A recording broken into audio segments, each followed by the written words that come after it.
ശശി തരൂരിന് പിന്നാലെ മറ്റൊരു കോൺഗ്രസ് നേതാവ് കൂടി മോദിക്ക് അനുകൂല നിലപാടുമായിട്ട് വന്നിരിക്കുകയാണ്. എന്താണ് ഈ കോൺഗ്രസിന് ഇപ്പോൾ ഒരു വെളിച്ചമൊക്കെ ഉണ്ടായോ? എന്താണ് ഇത്തരത്തിലുള്ള ഒരു മോദി സ്തുതിയുമായിട്ട് പല നേതാക്കന്മാർ വരുന്നത്? പല കോൺഗ്രസ് നേതാക്കൾക്കും കാര്യം മനസ്സിലായി. അതായത് ഈ ഇന്ത്യ എന്നുള്ള ആ ഒരു വികാരം, ഭാരതം എന്ന വികാരം, നമ്മുടെ പാരമ്പര്യം, സംസ്കാരം, നമ്മുടെ ചരിത്രം ഒക്കെ സത്യത്തിൽ എല്ലാവർക്കും അറിയാം. രാഷ്ട്രീയ നേട്ടങ്ങൾക്ക് വേണ്ടി ചിലർ അതിനെ തമസ്കരിക്കുന്നു, ചിലർ അതിനെ ഉയർത്തിക്കാണിക്കുന്നു. ഇവിടെ കോൺഗ്രസ്സിനിപ്പോൾ രാജ്യത്തിൻ്റെ പൊതുവികാരം എന്താണെന്ന് മനസ്സിലായി. നിരവധി കോൺഗ്രസ് നേതാക്കൾ, ചിലർക്കത് വളരെ നേരത്തെ മനസ്സിലായി, ചിലർക്ക് ഈ അടുത്ത കാലത്താണ് മനസ്സിലായത്. നമുക്കറിയാം, ഈ ശശി തരൂർ തന്നെ പണ്ട് നരേന്ദ്രമോദിയെ രൂക്ഷമായി വിമർശിച്ചിരുന്ന ആളാണ് വ്യക്തിപരമായി.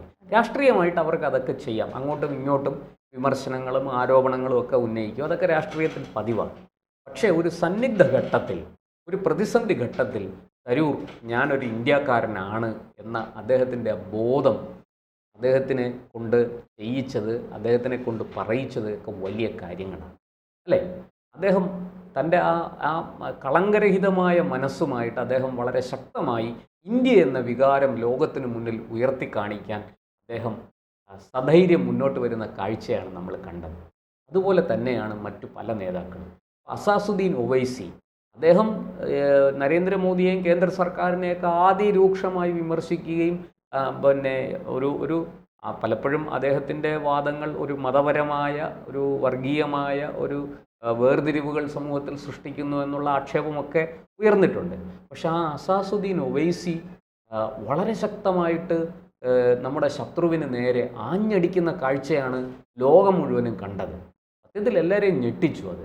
അതുപോലെ തന്നെ നമുക്കറിയാം, ഇടതുപക്ഷക്കാരെപ്പോഴും ഒരു ഇന്ത്യ വിരുദ്ധ സ്വരം അവരിലുണ്ട് എന്നുള്ള ആക്ഷേപം എപ്പോഴും അവർക്ക് നേരെ ഉയർന്നിട്ടുണ്ട്.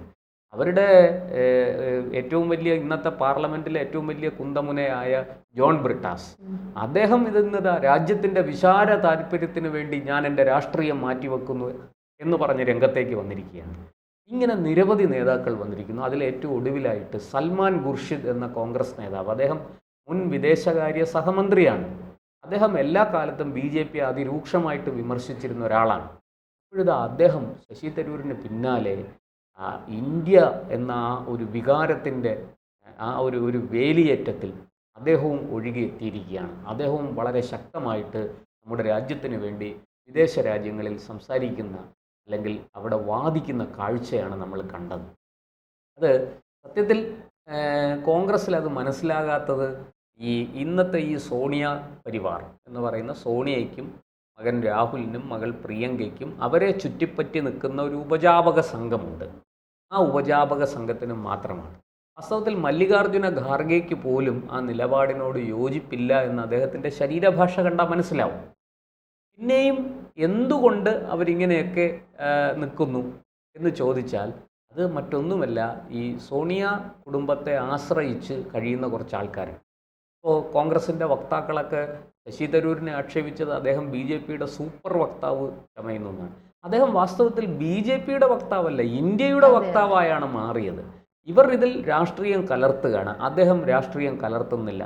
നോക്കൂ, ഞാനൊരു പ്രതിപക്ഷ MP ആണ്, എന്നിട്ട് പോലും ഇവിടെ വന്ന് നിങ്ങളോട് സംസാരിക്കുകയാണ്. എൻ്റെ രാജ്യത്തിന് വേണ്ടിയിട്ടാണ്, എൻ്റെ രാഷ്ട്രം ചെയ്ത നല്ല കാര്യങ്ങളെക്കുറിച്ച് പറയാനാണ്, എൻ്റെ രാഷ്ട്രത്തിൻ്റെ ക്ഷമാശീലത്തെയും സഹനത്തെയും അഹിംസയെയും ഉയർത്തി കാണിക്കാനാണ് ഞാനിവിടെ വന്നത് എന്നാണ് അദ്ദേഹം പറയുന്നത്.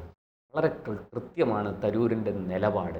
തരൂർ ഇക്കാര്യത്തിൽ ഒരു വിട്ടുവീഴ്ചയും ചെയ്യുന്നില്ല. മാത്രമല്ല, തരൂര് കൊളംബിയ എന്ന് പറയുന്ന രാജ്യത്ത് ചെന്നു. അവർ ഇന്ത്യ ആക്രമിച്ചപ്പോൾ ഈ 9 ഭീകര ക്യാമ്പുകൾ പാകിസ്ഥാനിൽ പ്രവർത്തിച്ചിരുന്നതിനെ തവിട് പൊടിയാക്കി നിരവധി ഭീകരന്മാരെ വധിച്ചു. അപ്പോൾ കൊളംബിയക്കാർ കരുതിയത് എന്താണ്? പാവം പാക് സിവിലിയന്മാരാണ് മരിച്ചതെന്ന് പറഞ്ഞ് അവരെ അനുശോചനം അറിയിച്ചു. പക്ഷെ തരൂര് ഇപ്പോൾ ഇടപെട്ട് അതിൻ്റെ സത്യാവസ്ഥ തെളിവ് സഹിതം അവരെ ബോധ്യപ്പെടുത്തിയോടുകൂടി അവർ ആ അനുശോചനക്കുറിപ്പ് പിൻവലിക്കാൻ തയ്യാറാണെന്ന് അറിയിച്ചു. അവരുടെ വിദേശകാര്യ ഉപമന്ത്രി. തരൂരിന്റെ ഒരു കഴിവ് തന്നെയാണ്. കാരണം അദ്ദേഹത്തിന്റെ വാക്ചാതുര്യം, അദ്ദേഹത്തിന്റെ ആ ബ്രെയിനുമാണ് അവിടെ പ്രവർത്തിച്ചത്. കാരണം കൊളംബിയ പോലുള്ള ഒരു രാജ്യം ഇന്ത്യ അനുകൂല ഒരു നിലപാടിലേക്ക്, മീൻസ് പാകിസ്ഥാൻ എന്താണ്, അല്ലെങ്കിൽ എന്താണ് ഓപ്പറേഷൻ സിന്ദൂർ എന്നുള്ളത് അവർക്ക് വ്യക്തമായതുകൊണ്ട് തന്നെയാണ് അവർ. വളരെ ശരിയാണ്. തരൂരിന് അത് അവരെ ബോധ്യപ്പെടുത്താൻ പറ്റി. അവരുടെ വിദേശകാര്യ ഉപമന്ത്രി തന്നെ പറഞ്ഞു, ഞങ്ങൾ ഇത് പിൻവലിക്കാനുള്ള നടപടികളിലേക്ക് പോവുകയാണ്, ഞങ്ങൾക്ക് തെറ്റുപറ്റി, ക്ഷമിക്കണം, ഇതെന്തായാലും ഞങ്ങൾക്ക് യാഥാർത്ഥ്യം ഇപ്പോഴാണ് ബോധ്യപ്പെട്ടത് എന്ന് പറഞ്ഞ് അവർ ഈ ശരിയിലേക്ക്, സത്യത്തിലേക്ക് അവർ വന്നിരിക്കുന്നു. അത് തരൂരിൻ്റെ മിടുക്കാണ്. അത് നമുക്കറിയാം. അമേരിക്കയിൽ ഉൾപ്പെടെ തരൂരിന് ഈ കാര്യം എല്ലാവരെയും ബോധ്യപ്പെടുത്താൻ അദ്ദേഹത്തിന് വളരെ കുറച്ച് സമയമേ വേണ്ടി വന്നുള്ളൂ. കൃത്യമായ തെളിവുകളുടെ അടിസ്ഥാനത്തിൽ കൃത്യമായ യാഥാർത്ഥ്യം പറഞ്ഞ് അവരെ ബോധ്യപ്പെടുത്തി വസ്തുത എന്താണെന്ന് മനസ്സിലാക്കിക്കുന്നതിൽ തരൂർ വിജയിച്ചു. തരൂർ മാത്രമല്ല, സൽമാൻ ഖുർഷിദും ജോൺ ബ്രിട്ടാസും അസാസുദ്ദീൻ ഒവൈസിയും, എന്തിന് നമ്മുടെ കേരളത്തിലെ മുസ്ലിം ലീഗിന്റെ പ്രതിനിധിയാണ് ഇ ടി മുഹമ്മദ് ബഷീർ, അദ്ദേഹത്തിനും ഇക്കാര്യത്തിൽ പങ്കുണ്ട്. അദ്ദേഹവും പല വിദേശ രാജ്യങ്ങളും സന്ദർശിക്കുന്ന പ്രതിനിധി സംഘത്തിൽ ഉൾപ്പെട്ടിരിക്കുകയാണ്. അപ്പോൾ അദ്ദേഹത്തിനും ഒക്കെ വലിയ തോതിൽ ഇത് നമ്മുടെ രാജ്യം എന്താണെന്നും, നമ്മൾ തമ്മിൽ പല അഭിപ്രായ ഭിന്നതകളും കാണും, രാഷ്ട്രീയ വ്യത്യാസങ്ങളും ഉണ്ടാകും. അതെ, അത് ഇന്ത്യക്കകത്താണ്. അത് നമുക്ക് നമ്മുടെ രാജ്യത്തിനുള്ളിൽ പറയാനുള്ള സ്വാതന്ത്ര്യമുണ്ട്. നമ്മളത് പറയും, അത് ഇനിയും പറഞ്ഞുകൊണ്ടേയിരിക്കും. പക്ഷേ നമ്മുടെ രാജ്യത്തിന് നേരെ ഒരു ആക്രമണം ഉണ്ടായാൽ അവിടെ ശത്രുവിന് നേരെ ഒറ്റക്കെട്ടായിട്ട് നമ്മൾ ആഞ്ഞടിക്കും എന്നാണ് ഈ സംഭവങ്ങൾ തെളിയിക്കുന്നത്. എന്തായാലും തരൂരിൻ്റെ രാഷ്ട്രീയം മാറ്റിവെച്ചാൽ തരൂർ വളരെ കൃത്യമായിട്ട് ഒരു ഇന്ത്യക്കാരനായി, ഒരു ഭാരതീയ പൗരനായി വിദേശ രാജ്യങ്ങളിൽ മിന്നിത്തിളങ്ങിയ കാഴ്ചയാണ് നമ്മൾ കണ്ടത്. എന്നാൽ അതേസമയം ഈ സോണിയ കുടുംബവും രാഹുൽ ഗാന്ധിയും ചെയ്തത് എന്താണ്? അവർ ഇപ്പോഴും ഈ ആക്രമണത്തിൻ്റെ തെളിവ് ചോദിക്കുന്നു, നഷ്ടപ്പെട്ട വിമാനങ്ങളുടെ കണക്ക് ചോദിക്കുന്നു, ഇന്റലിജൻസ് വീഴ്ചയെക്കുറിച്ച് പറഞ്ഞുകൊണ്ടേയിരിക്കുന്നു. 1000 പരിശ്രമങ്ങൾ നടത്തുമ്പോഴാണ് ഒരെണ്ണത്തിൽ നമ്മൾ പരാജയപ്പെടുന്നത്, ഒരെണ്ണത്തിൽ അവർ വിജയിക്കും. ഇതിന്നൊക്കെ ഈ കോൺഗ്രസ് ഇപ്പം വരുന്ന തെരഞ്ഞെടുപ്പിനെ മുൻനിർത്തിയുള്ള രാഷ്ട്രീയ കളിയാണ്. പച്ചവെള്ളം കുടിക്കുന്ന ആർക്കാണ് മനസ്സിലാവും. പക്ഷെ എന്ന് തന്നെയാലും ഇതെല്ലാം വിരൽ ചൂണ്ടുന്ന സൈന്യത്തിന് നേരെയാണ്, മോദിക്ക് നേരെ പോലും അല്ല. പക്ഷെ ഈ ഒരു രാഷ്ട്രീയ കളിയിൽ ഇവർ തോൽക്കുകയല്ല ചെയ്യുന്നത്. കൂടുതൽ ജനത്തിന് ഒരിക്കലും രാഷ്ട്രീയമോ മതമോ ഒന്നുമില്ല. ജനത്തിന് രാജ്യം എന്ന ജനത്തിന് രാഷ്ട്രീയം ഉണ്ടാകാം, പക്ഷേ രാഷ്ട്രീയമുണ്ട്. പക്ഷെ ഈ ഒരു കാര്യത്തിൽ ഈ കാര്യത്തിൽ ആരും രാഷ്ട്രീയം കാണിക്കുന്നു. അവർ ഈ 26 മനുഷ്യർ, നിരപരാധികളായ മനുഷ്യരെ കൂട്ടക്കൊല ചെയ്തപ്പോൾ വാസ്തവത്തിൽ നമ്മുടെ ആ ആത്മാഭിമാനം ഉയർത്തെഴുന്നേറ്റു. നമ്മുടെ എന്താ പറയേണ്ടത്, തിരിച്ചടിക്കാനുള്ള പ്രതികാര ദാഹം ഇന്ത്യൻ ജനതയിൽ പ്രകടമായി. ഒരു ശത്രുവിനെയും വെറുതെ വിടില്ല എന്ന ശരാശരി ഇന്ത്യക്കാരൻ്റെ ചിന്താഗതിയാണ് സൈന്യം അവിടെ കാഴ്ചവെച്ചത്. നമ്മുടെ സൈന്യത്തിനോട് നമ്മുടെ ജനത 100% കൂറ് അർപ്പിച്ചിരിക്കുന്നു എന്നാണ് ഇത് തെളിയിക്കുന്നത്. അവിടെ ഇവിടെയുമൊക്കെ ചില അവസരങ്ങളൊക്കെ കേൾക്കുന്നുണ്ട്. ഈ ശത്രുരാജ്യത്തിൻ്റെ ദല്ലാളുമാർ ഇവിടെ നുഴഞ്ഞു കയറി ചില ദല്ലാളുമാരെ സൃഷ്ടിച്ചിട്ടുണ്ട്, ചില സ്ലീപ്പർ സെല്ലുകളെ സൃഷ്ടിച്ചിട്ടുണ്ട്. അവരൊക്കെ ഇവിടെ ഇരുന്ന് ചില കുത്തിത്തിരിപ്പൊക്കെ ഉണ്ടാക്കുന്നുണ്ടെങ്കിലും ബഹുഭൂരിപക്ഷം വരുന്ന ജനത അതിനെ തൃണവൽഗണിച്ചിരിക്കുകയാണ്, പുല്ലുപോലെ ചവിട്ടി പുറത്താക്കിയിരിക്കുകയാണ്.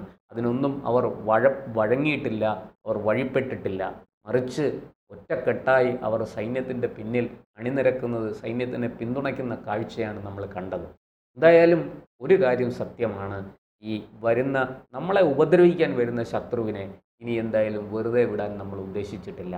അത് തരൂറും സൽമാൻ ഖുർഷിദും ഒക്കെ വളരെ വ്യക്തമായിട്ട് ബോധ്യപ്പെടുത്തിയിട്ടുണ്ട്. നമുക്കറിയാം, ഈ നേരത്തെ വളരെ പ്രമുഖനായ കോൺഗ്രസ് നേതാവായിരുന്നു ഗുലാം നബി ആസാദ്. അദ്ദേഹം ഇന്ന് എവിടെയാണ് നിൽക്കുന്നത്? അദ്ദേഹം ഇന്ന് കോൺഗ്രസ് വിട്ടു നിൽക്കുകയാണ്. അദ്ദേഹവും ഒരു പ്രതിനിധി സംഘത്തിലുണ്ട്. പക്ഷേ അദ്ദേഹത്തിന് ഇപ്പോൾ സുഖമില്ലാതെ ആശുപത്രിയിൽ പ്രവേശിപ്പിച്ചിരിക്കുകയാണ്. അദ്ദേഹം വേറൊരു രാഷ്ട്രീയ പാർട്ടിയിലും പോയില്ല. അദ്ദേഹം കോൺഗ്രസ് വിട്ടു വെറുതെ വീട്ടിലിരിക്കുന്നു. പക്ഷെ അദ്ദേഹത്തിൻ്റെ കഴിവുകൾ അറിയാവുന്ന കേന്ദ്ര സർക്കാർ അദ്ദേഹത്തെ വിളിച്ചു വരുത്തി ഒരു ചുമതല ഏൽപ്പിച്ചു. അദ്ദേഹം സന്തോഷം അത് ഏറ്റെടുത്തു, അതിനുവേണ്ടി പ്രയത്നിക്കുന്നു, പ്രവർത്തിക്കുന്നു. ഇതൊന്നും മനസ്സിലാക്കാനുള്ള ബുദ്ധിയോ വിവേകമോ രാഹുൽ ഗാന്ധിക്കോ അദ്ദേഹത്തിൻ്റെ കൂടെയുള്ള ഉപജാപക സംഘത്തിനോ ഇല്ല. അവർ തരൂരിനെയും സൽമാൻ ഖുർഷിദിനെയും ഗുലാം നബി ആസാദിനെയും മോദിയെയും ഒക്കെ ചീത്ത പറഞ്ഞുകൊണ്ട്, അവരെയെല്ലാം ഇകഴ്ത്തി കാണിച്ചുകൊണ്ട്, അവരെയെല്ലാം ആക്ഷേപിച്ചുകൊണ്ട് ഇങ്ങനെ നടക്കുകയാണ്. അതിന് ഇന്ത്യൻ ജനത ഒരു പുല്ലിൻ്റെ വില പോലും അതിന് കൊടുക്കുന്നില്ല, അതിനെ പരിപൂർണമായിട്ടും അവഗണിച്ചിരിക്കുകയാണ് എന്നാണ് നമുക്ക് സമീപകാല സംഭവങ്ങൾ തെളിയിക്കുന്നത്. എന്തായാലും ഈ സൽമാൻ ഖുർഷിദും ഗുലാം നബി ആസാദും ശശി തരൂരും ഒക്കെ നമ്മുടെ രാഷ്ട്രത്തിന് വേണ്ടി യഥാർത്ഥ പൗരന്മാരായി, യഥാർത്ഥ രാഷ്ട്രഭക്തരായി അവർ വിദേശങ്ങളിൽ പ്രവർത്തിക്കുന്നത് ഈ രാജ്യത്തെ ഓരോ പൗരനെയും ഉത്തേജിപ്പിക്കുന്നതാണ്, പ്രചോദിപ്പിക്കുന്നതാണ്. ആ പ്രചോദനം കാണാത്ത രാഹുൽ ഗാന്ധി എല്ലാ കാലത്തും ഭാവി പ്രധാനമന്ത്രിയായി തുടരും. ഇന്ത്യൻ പാർലമെൻറ്റിൻ്റെ ഏതെങ്കിലും ഒരു മൂലയ്ക്ക് ഒരു പക്ഷേ അദ്ദേഹം കണ്ടേക്കും. അത് തന്നെ എത്ര നാൾ എന്നുള്ളതാണ് ചോദ്യം.